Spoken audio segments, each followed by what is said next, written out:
आज हम कुछ ऐसा देखेंगे जो रखता तो संबंध भौतिक से है, लेकिन हम उससे बहुत सारी चीजें सीखेंगे।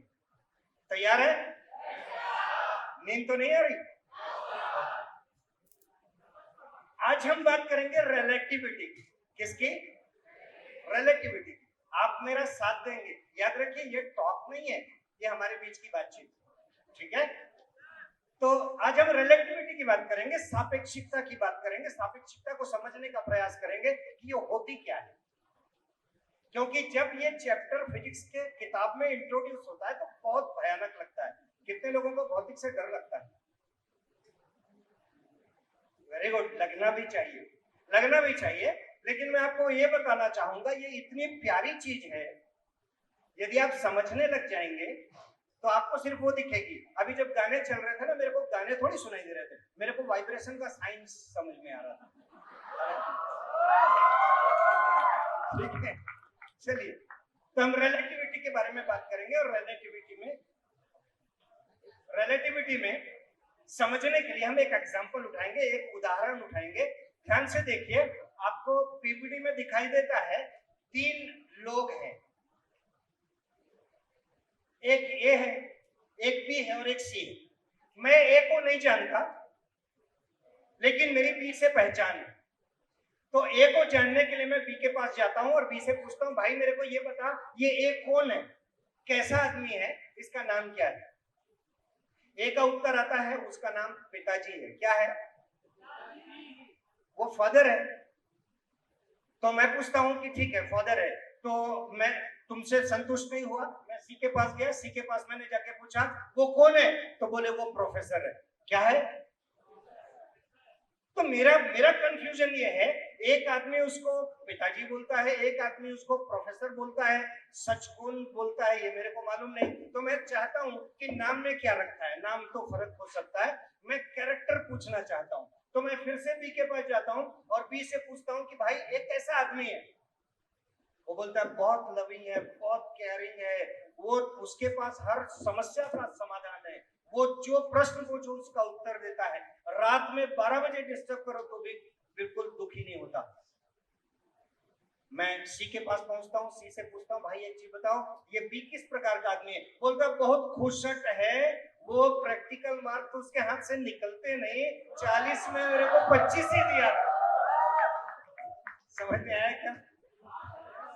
तो 2 लोग एक ही व्यक्ति के बारे में बोल रहे हैं, और वो दोनों लोग का न सिर्फ नाम में फर्क आता है, बल्कि फर्क आता है कैरेक्टर में भी। वो उस आदमी का कैरेक्टर भी गलत बताते हैं, एक दूसरे से भिन्न बताते हैं। मेरा प्रश्न ये है कि सच कौन बोल रहा है? क्या आप बता सकते हैं? यदि आप ये बोलेंगे कि दोनों सच बोल रहे हैं, तो आप कॉम्प्रोमाइजिंग एटीट्यूड रखते हैं, आप एक जगह खड़े नहीं होते। यदि आप बोलेंगे कि दोनों सच बोल रहे हैं, तो आप जीवन भर कंफ्यूज रहने वाले हैं, क्योंकि दोनों सच तो बोल नहीं सकते। बात समझ में आई? इसका मतलब ये हुआ कि 2 लोग बी और सी दोनों एक इवेंट को डिस्क्राइब कर रहे हैं और वो दोनों का डिस्क्रिप्शन मैच नहीं होता। इसका मतलब ये हुआ कि विश्व में जितनी घटनाएं घटती हैं, उनमें से किसी घटना को परम रूप से डिस्क्राइब नहीं किया जा सकता। पर्सन टू पर्सन उसका जो डिस्क्रिप्शन है डिफर करेगा ही करेगा, और इसको हम बोलते हैं रिलेटिव। समझ में आया? समझ में आया अच्छे से? ठीक है। अब समस्या आती है कि ये दोनों जो अलग अलग बोल रहे हैं, एक कुछ बोलता है, दूसरा कुछ बोलता है, इसका एक मतलब है, और उसका ये मतलब है कि यदि मैं ए के बारे में बोल दूं कि ए जो है बहुत प्यारा आदमी है, पिता नाम है उसका, बहुत लविंग है, केयरिंग है, और आगे कुछ ना बोलूं, चुप हो जाऊं, तो मेरा डिस्क्रिप्शन अधूरा हो जाएगा, इनकम्प्लीट हो जाएगा, एम्बिगियस हो जाएगा। समझ में है? यदि मैं बोल दूं कि वो आदमी प्रोफेसर के नाम से जाना जाता है, बहुत बुरा है, वो बहुत ही स्ट्रिक्ट है, वो किसी की बात नहीं सुनता, सड़क में भी खड़े होकर किसी लड़की से बात करो तो डांट देता है, और इतना बोल के चुप हो जाऊं, तो फिर जो मेरा जो स्टेटमेंट है वो एम्बिगुअस है, कंफ्यूजिंग है, वो कंप्लीट नहीं है। इसका ये मतलब हुआ कि मेरे को जब भी ए को डिस्क्राइब करना है तो बोलना पड़ेगा वो पिताजी जैसा दिखता है, बहुत लविंग केयरिंग है। जब भी तुम कहां खड़े होके देखो, बी की पोजीशन पे खड़े होके देखो। जब तुम सी की पोजीशन पे खड़े होके देखोगे तो वो प्रोफेसर जैसा दिखेगा, बहुत स्ट्रिक्ट होगा, डांटेगा, डपटेगा, नंबर भी कम देगा। जब तुम कहां से देखो, सी से। मतलब मैं क्या जोर दे रहा हूं, मेरा यहां बोलने का मतलब है कि किसी इवेंट को डिस्क्राइब करने के लिए मेरे को पॉइंट ऑफ रेफरेंस चाहिए। बात समझ में? क्या चाहिए? पॉइंट ऑफ रेफरेंस चाहिए, है ना। यहां से कहानी शुरू होती है फ्रेम ऑफ रेफरेंस की। जब मेरे को पॉइंट ऑफ रेफरेंस की जरूरत है, याद रखिए इस विश्व में मैं किसी घटना को जब डिस्क्राइब करना चाहता हूं, किसी वाहन के मोशन को डिस्क्राइब करना चाहता हूं, तो मेरे को उसकी स्थिति जाननी है, उसका वेग जानना है, उसका त्वरण जानना है, और ये भी जानना है कि उसमें कितनी एनर्जी है। तो जब भी मैं ये करना चाहूंगा तो मेरे को पॉइंट ऑफ रेफरेंस लगेगा, और उस पॉइंट ऑफ रेफरेंस को मैं ओरिजिन मान के कहीं पे भी 3 कोऑर्डिनेट की कल्पना करूंगा, और ये 3 कोऑर्डिनेट जब उस पॉइंट ऑफ रेफरेंस से मिल जाएंगे तो जो चीज बनेगी उसको मैं क्या बोलूंगा? Frame of reference. समझ में आए? तो बेटे के फ्रेम ऑफ रेफरेंस से एक आदमी पिता दिखता है, भला आदमी दिखता है। स्टूडेंट के रेफरेंस से वो प्रोफेसर दिखता है, बुरा आदमी दिखता है। मतलब विश्व में सारी घटनाएं कैसे डिस्क्राइब होती है? महाभारत का युद्ध जो है उसको कोई बोलेगा कि ये उचित हुआ, कोई बोलेगा अनुचित हुआ। वो जो अनुचित हुआ बोलेगा, वो भी जो दलील देगा उसको आप काट नहीं सकते, क्योंकि उसके अपने प्रेक्षण है, अपने नियम है, अपना फ्रेम ऑफ रेफरेंस है और अपने कैलकुलेशंस है। बात समझ में आगे?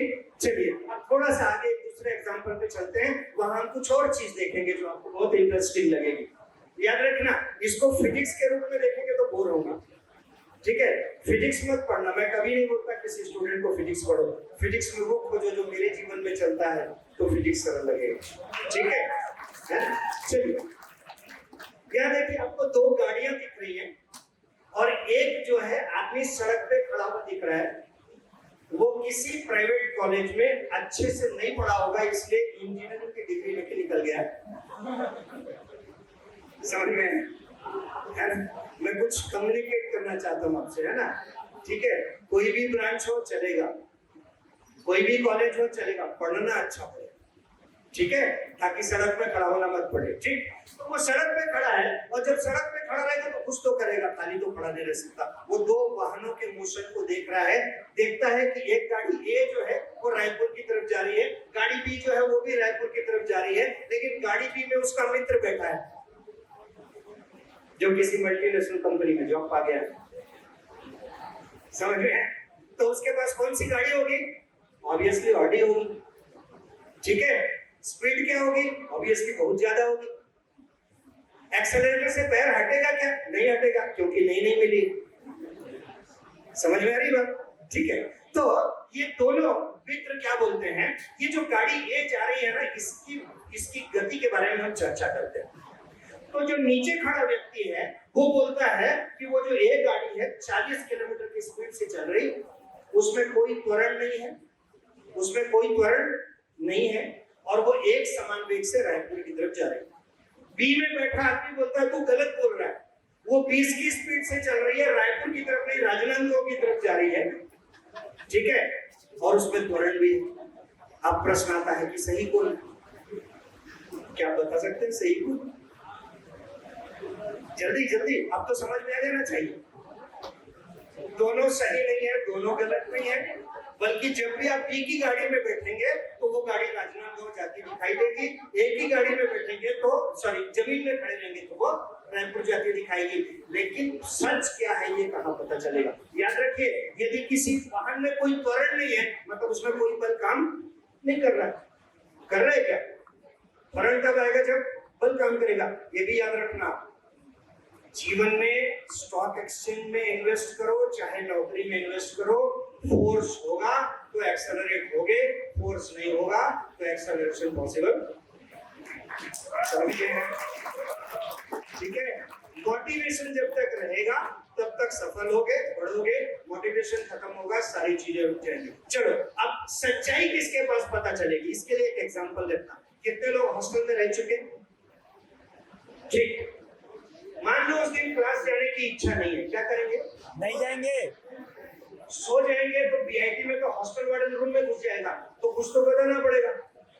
यदि तुम बोलोगे बुखार है तो थर्मामीटर लेके आ जाएगा, तो क्या करना पड़ेगा? ऐसी चीज बताओ जिसका कोई मेजरमेंट नहीं है। सर पेट दर्द, क्या हो रहा है? पेट दर्द हो रहा है।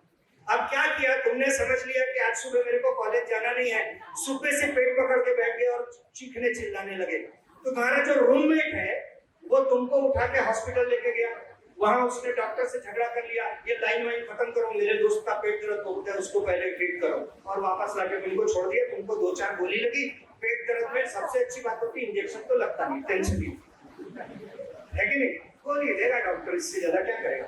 आप हॉस्टल आ गए, आप कॉलेज पहुंचे, रॉबिन्सन सर सामने दिख गए, बोले फलाना तेरा मित्र कहाँ है? बोले सर उसका बहुत पेट दर्द है। अरे बहाना मारता है, बहुत खाती तो भी उसकी बात पे आ गया। वो टोटल बहाना मार रहा है, उसने आज की पढ़ाई नहीं की, टेस्ट नहीं देना, इसलिए वो नहीं आ रहा। कौन सही है? फाइनल रॉबिन्सन सर सही है कि तो दोस्त सही है? दोनों गलत हो सकते हैं। नहीं, रॉबिन्सन सर हर समय सही नहीं होते, दोनों गलत हो सकते हैं। सच्चाई का पता कहां से चलेगा? हॉस्टल में जो बैठा है उसी से पता चलेगा, ठीक है? तो यहाँ पे जो आदमी खड़ा है वो बोलता है कि गाड़ी की स्पीड 40 है, त्वरण है, बल लग रहा है, बल नहीं लग रहा है, त्वरण नहीं है।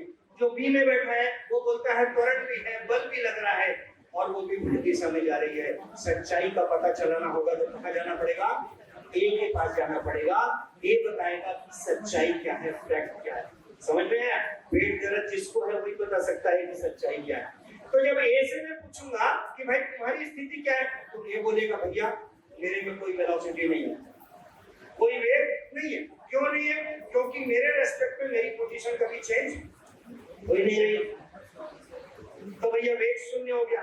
त्वरण कितना है? बोले कोई त्वरण नहीं, क्योंकि मैं ना तो बैकवर्ड जंप फील कर रहा हूँ ना फॉरवर्ड जंप फील कर रहा हूँ, कोई त्वरण नहीं है। कितना बल लग रहा है? कोई बल नहीं लग रहा। ये विश्व की सच्चाई है, समझ रहे हो? आप जानते हो आपकी वास्तविक स्थिति क्या है। आपका जब होगा, आसपास वाले सबने बोला होगा बड़ा ब्रिलियंट है, अच्छी प्रगति कर रहा है, एक्सेलरेशन है, परंतु न तो कोई वेलोसिटी है और न कोई। समझ रहे हैं? मैं आपको हरास नहीं कर रहा हूँ, मैं आपको हतोत्साहित नहीं कर रहा हूँ। मेरे को मेरी स्थिति पता होती है, दूसरा आदमी तो मेरे ऊपर जो परीक्षण करता है उसके बारे में बातचीत करता है। बात समझ रहे है ना? तो कभी भी किसी से पूछने का प्रयास नहीं करना कि मैं अच्छा कर रहा हूँ या गलत कर रहा हूँ, मैं बुरा हूँ या मैं प्रगति कर रहा हूँ या अवनति कर रहा हूँ या उन्नति कर रहा हूँ। अपने आप से पूछो आप क्या कर रहे हो, आप खुद जानते हो आपकी क्या स्थिति।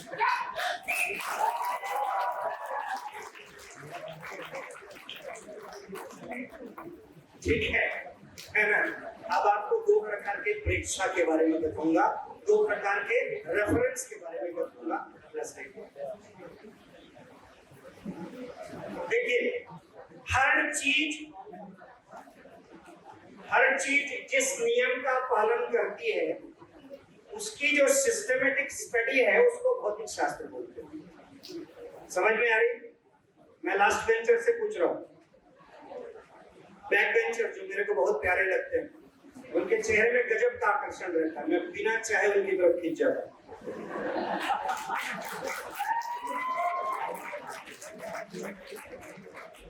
ठीक है, ध्यान से सुनिए। हर चीज जिस नियम का पालन करती है उसका सिस्टमेटिक अध्ययन भौतिक शास्त्र है। तो यदि जड़त्व का नियम है और उसको कोई वस्तु पालित करती है तो जड़त्व के नियम का पालन मनुष्य भी करता है। अभी मैं जब वहां बैठा था और यहाँ पे जब मॉडर्न म्यूजिक चल रहा था तो मेरे को उससे कोफ्त हो रही थी, लेकिन जब मैं अंदर बैठ गया और गाना चल रहा था वो कोई पुराना वाला, हाँ वो, तो मेरे को बहुत अच्छा लग रहा था। मालूम है ये क्या है? ये जड़त्व का नियम है। मैं परिवर्तन को पसंद नहीं करता, मतलब मैं रेसिस्टिव हूँ परिवर्तन को स्वीकार करने में। उसको क्या बोलते हैं? जड़त्व का नियम, लॉ ऑफ इनर्शिया बोलते हैं। ठीक है, आप ध्यान दीजिए, ये जो पहला ऑब्जर्वर है जो जमीन पे खड़ा है, वास्तविकता क्या है? ए में कोई बल नहीं लग रहा, ए का कोई वेग नहीं है, ए में कोई त्वरण नहीं है, वास्तविकता है। अच्छा, प्रेक्षण क्या है? जो सड़क पे खड़ा व्यक्ति है उसका ऑब्जर्वेशन ये है कि उसमें कोई भी त्वरण नहीं है, उसमें कोई भी बल नहीं लग रहा है, इसलिए यानी कि वो नियम वो जो है प्रेक्षक, वो जड़त्व के नियम का पालन कर रहा है, वो लॉ ऑफ इनर्शिया को वैलिड ठहरा रहा है, इसलिए वो इनर्शियल फ्रेम ऑफ रेफरेंस होगा। दूसरा जो बी में बैठा है वो जानता नहीं कि कोई बल नहीं लग रहा है, परंतु उसका ऑब्जर्वेशन है कि गाड़ी में एक्सेलरेशन है, बिना बल के भी त्वरण है। तो इस टाइप का जो प्रेक्षक होगा उसको non inertial frame of reference बोलेंगे। तो ध्यान रखना, non inertial frame of reference आप में यदि एक्सेलरेशन दिखता है तो उसका ये मतलब है कि आप में जो बल लग रहा है वो स्यूडो फोर्स है। स्यूडो फोर्स समझते हैं? छद्म बल है, एक्चुअल बल नहीं है। ठीक है, तो जीवन में आपको दो प्रकार के ऑब्जर्वर मिलेंगे, एक इनर्शियल और दूसरा नॉन इनर्शियल। इनर्शियल पे विश्वास करना, नॉन इनर्शियल पे विश्वास मत करना, वो कुछ भी प्रेडिक्शन दे सकता है।